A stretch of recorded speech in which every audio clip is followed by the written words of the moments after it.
Tuan-tuan tengok kereta 2 juta. Angkat dah teh tarik ni, duk tang ni dah, kereta 2 juta lalu. Sampai kereta tu habis, baru sirup balik. Illa mata'ul ghurur. Kereta tu akan hancur satu hari nanti. Kita tengok orang buat rumah sampai 13 juta, 24 juta rumah. Kolam ni bukan satu kolam, di luar ada kolam, dalam rumah ada kolam. Saya pernah masuk satu rumah, dalam rumah ada kolam, tengah-tengah pula. Dalam rumah tengah-tengah ada kolam, naik atas sekali ada kolam lagi. Wa mal hayatud dunya illa mata'ul ghurur. Allah duk peringat ni. Tuhan kata jaga-jaga. Semua hak hampa tengok dalam dunia ni, kesemuanya akan musnah, kesemuanya akan rosak, kesemuanya akan binasa. Termasuklah kecantikan dan juga kekacakan seseorang lelaki. Habis. Dia cantik, dia kacak, umur 15, umur 18, 25, dia masuk 60, tak ada dah. Dia tak jadi ratu cantik selama 40 tahun, tak ada. Paling banyak 2 kali lah. Semua maklumat lah, kena tahu lah. Dia tak ada satu ratu cantik menang 14 kali dia menang noh, sampai umur 40. Tak ada. Wa mal hayatud dunya illa mata'ul ghurur. Allah sebut dalam Quran, Tuhan kata jaga-jaga. Kecantikan, kekayaan, kemasyhuran, semua tu akan rosak. Kullu man 'alaiha fan wa yabqa wajhu rabbika dzul jalali wal ikram. Semua akan rosak dan kesemuanya akan binasa. Ada satu tempat, kesemua keindahan dan nikmat itu akan berkekalan. Tempat itu namanya Al-Jannah. Tempat itu namanya syurga. Periksa 60 tahun ya. Ni hidup bumi ni kehidupan sebuah peperiksaan. Jangan pelik bila Allah uji, kerana dunia ini adalah alam ujian. Jangan pelik kalau Allah bagi cabaran, kerana dunia ini alam cabaran. Dan bersenang lenanglah dengan janji Allah satu lagi, itulah apabila Allah sebut la yukallifullahu nafsan illa wus'aha.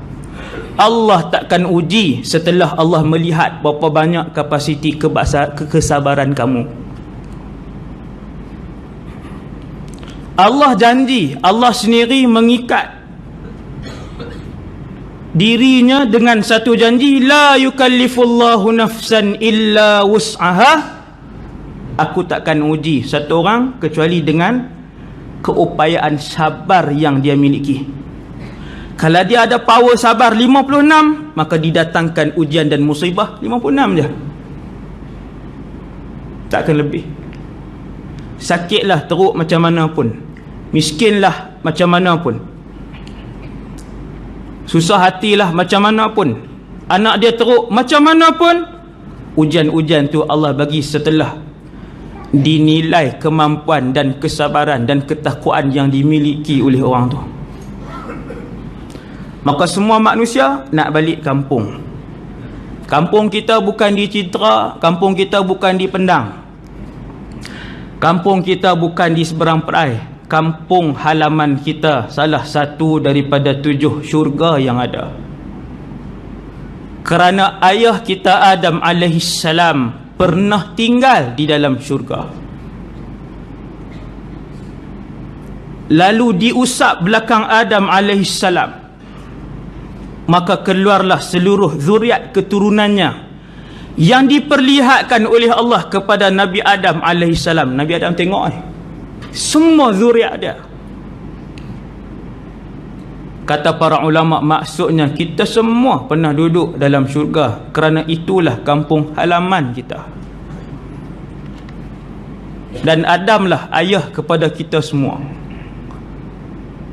Sebabkan satu kesalahan, Adam dan seluruh keturunannya diturunkan sampai malam ni untuk sementara waktu. Lalu saja, bukan duk terus atas bumi ni. Maka saya dan kita semua, kita beli kereta besar, kita buat rumah besar, kita apa saja urusan dengan dunia, bagi tahu kepada hati kita, bagi tahu kepada diri kita, bagi tahu kepada kefahaman kita, hak ni sat saja. Maka manusia yang paling cerdik adalah apabila dia bangun pada pagi harinya sampailah dia tidur, kesemuanya dilakukan kerana Allah Subhanahu wa ta'ala. Semua benda harus dia buat kerana Allah. Mandi dia kerana Allah, makan dia kerana Allah, tidur dia kerana Allah. Berapa banyak benda harus yang kita rugi berpuluh-puluh tahun, sekiranya diniatkan kerana Allah Subhanahu wa ta'ala. Maka kita dan saya semua menuju ke syurga. Nak masuk syurga mencabar, kata Rasulullah. Nak masuk neraka tak perlu pengorbanan. Tuan-tuan, nak buat dosa dimudahkan. Setan pun ramai, kawan-kawan hak setan pun ramai. Bukan saya cakap ni, minal jinnati wan nas. Hak jenis setan ni, hak jin pun ada, hak manusia pun ada. Tambah nafsu pula. Maka kita tengok, kalau nak buat jahat senang je, semua orang ada pengalaman. Tapi kalau nak buat baik, Allahu Akbar. Nak imarahkan rumah Allah, nak buat sekolah agama, nak bina tahfiz, oh sudah, dia punya cabaran dia hebat. Maka Nabi kata jalan menuju syurga mesti susah. Mesti susah. Kalau jalan menuju syurga orang tu jadi mudah, dia rasa tak ada apa pun ustaz, semua boleh buat. Buatlah dah duk buat benda haram. Maka nak tahan nafsu daripada buat benda yang Allah larang mesti susah. Dan kesusahan tu saya dan kita semua kena tanggung sampailah kita mati.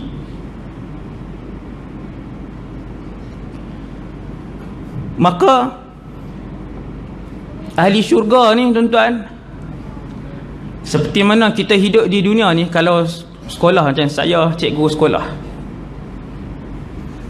pencin pula dah berhenti, kemudian buka sekolah, duduk dengan pelajar juga. Tuan-tuan, tiap-tiap kali periksa, cikgu mata pelajaran, dia tahu tak berapa orang budak, dia boleh hanggar tak yang nak dapat A, yang nak dapat B, yang akan gagal. Dia boleh anggar. Dan anggaran tu selalunya 90%. Dia mengajar matematik, dia tahu berapa orang yang akan gagal ni. Hak tingkatan 3 darab tak boleh lagi, darab 7, sifir 7, sifir 8 tak lepas lagi. Dia boleh tahu dalam kelas ni berapa orang periksa akhir tahun yang akan gagal dalam matematik. Boleh agak. Sama macam ahli syurga. Ahli syurga pun sama. Kalau satu orang yang memiliki mulut yang tak elok, hati yang tak elok, tangan yang tak elok, mata yang tak elok, kaki yang tidak elok, macam mana dia nak jadi ahli syurga kalau dia mati dalam keadaan macam tu? Satu orang tak payah hukum orang lain, tiap-tiap orang boleh ukur diri dia sendiri. Elokkah hati dia? Dia tengok anak kawan berjaya, dia hasad dengki, dia geram, dia marah, dia benci ke dia suka dengan kejayaan orang? Jawapan dia benci. Tidak, tak elok.